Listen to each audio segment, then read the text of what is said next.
Happy Earth Day. I'm Bob Ford. I work with the U.S. Fish and Wildlife Service and have spent a career in bird conservation and wildlife conservation, the natural systems and habitats on which they depend. My job is coordinator for Partners in Flight, which is a bird conservation initiative, and I encourage you to look that up on the web, partnersinflight.org. I have several resources there, interesting facts about birds, and you can see a little bit more about what I do. Today I'd like to talk a little bit about Earth Day and a whole lot about bird migration over the next few minutes.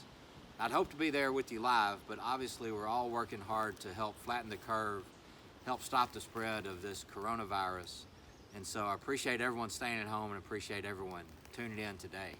I will be with you though face-to-face in September to talk about monarch conservation at the Dixon, so please hope I can see you then. Earth Day started 50 years ago, and it started because of an increasing concern over how we were treating our environment. There was an increasing awareness that we all need to become global citizens, that we need to protect the world in which we live. This came after 3 decades of increasing use of leaded gasoline, increasing air and water pollution, declines in fish and wildlife population, and a sudden awareness that we depend on the earth and the resources that the earth provides for us. One of the keystones in that change happened 8 years earlier. In 1962, Rachel Carson published a book called Silent Spring. Based on her science, she was able to show that bird populations declined because of some of the pesticides that were in our environment. Bald eagles, osprey, robins, other birds that depend on natural foods, of course, that the earth provides, were picking up these pesticides, and they were actually accelerating through the bird's body in a way that would make their eggs fragile. The good news is that our society responded to that science. We took those pesticides and chemicals out of our environment, and those birds' populations rebounded. Bald eagles have come back, other birds have come back, largely because of the movement in the 1960s and 70s that removed those pesticides. So we can make a difference when we're intentional about it. And bird migration is worth saving. It is one of the most phenomenal movements across the hemisphere of any group of wildlife around. Birds travel from South America, Central America, Mexico, and the Caribbean to come and nest for a few weeks and raise young in the United States and in Canada. Once those young are out of the nest, they leave Canada and the United States and go back to the tropics, which raises the first basic question about migration. Are these our birds that spend a few weeks here and have young? Or are these tropical birds that come to us from the tropics just to raise a family and then go back home to the tropics? I tend to think these are tropical birds that have moved into the United States and Canada over the centuries to find more resources, less competition, and exploit a better environment for raising their young and then go back home to the tropics. Well, how do these birds migrate? First, they migrate primarily at night.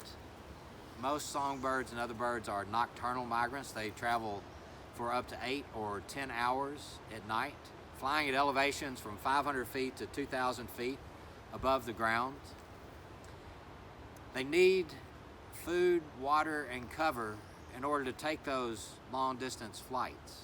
They take those flights one step at a time, 8 or 10 hours, until they leave Tennessee and make it all the way to parts of Central America.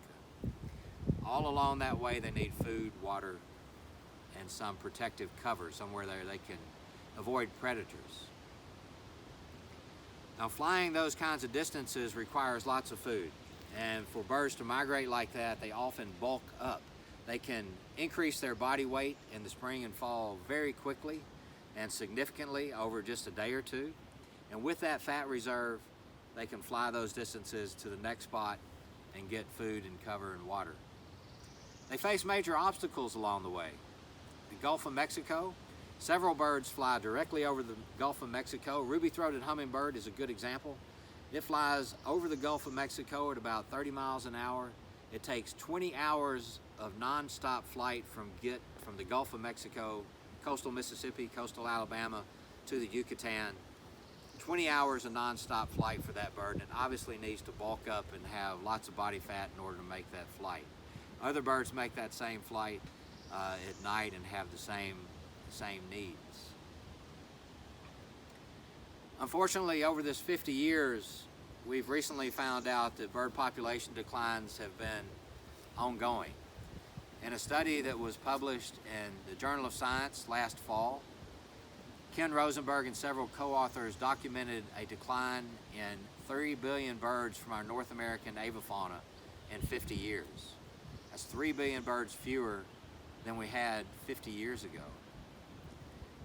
There are widespread declines across several species. Some of our most common birds that you might see or hear, whippoorwill at night, chuckwills, widows, the nightjars, birds that eat insects from the air, aerial insectivores like swallows and other birds, are facing serious declines. Even though we see them and still may think they're common and abundant, they're much, much less common than our parents saw, our grandparents saw, or our great-grandparents saw. We think we see a lot of birds, but the truth is it's only a fraction of what people saw 50 to 100 years ago. If that trend continues, then obviously our kids will see fewer and fewer birds as well. Some of these birds, if they stay on the trend, will become endangered species. A trend that if we halt now will save us a lot of money and be healthy for the environment and the ecosystem services that these birds provide in terms of eating insects and providing all kinds of benefits to forest and field.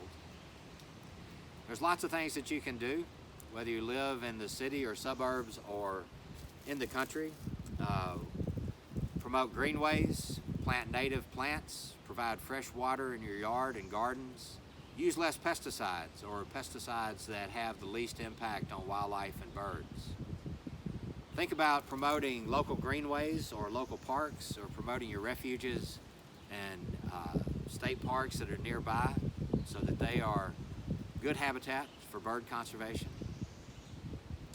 You can go to a site called Bring Back 3 Billion Birds on your computer. It's a website. There's a list there of all the things that you can do to help bring back birds. So this spring, starting now at the peak of bird migration, I encourage you to get outside, be safe, be isolated, stay at least 6, I'd say 10 or more feet away from people while you're outside. But birds stop in your backyard. I grew up in South Memphis, and every spring I saw a number of spring migrants just from my driveway in my backyard. So take your binoculars, sit outdoors, watch birds coming through your backyards every day, see what the changes are. Some birds are nesting, robins, cardinals, thrashers. Others are starting to nest in the yard. It's fun to watch them as they go around their daily activities of building nests. Get outside and enjoy birds, think about birds and the environment, and have fun with it. Again, I'll be at the Dixon in September to talk about monarch conservation. I hope you can make it then, and I will see you there.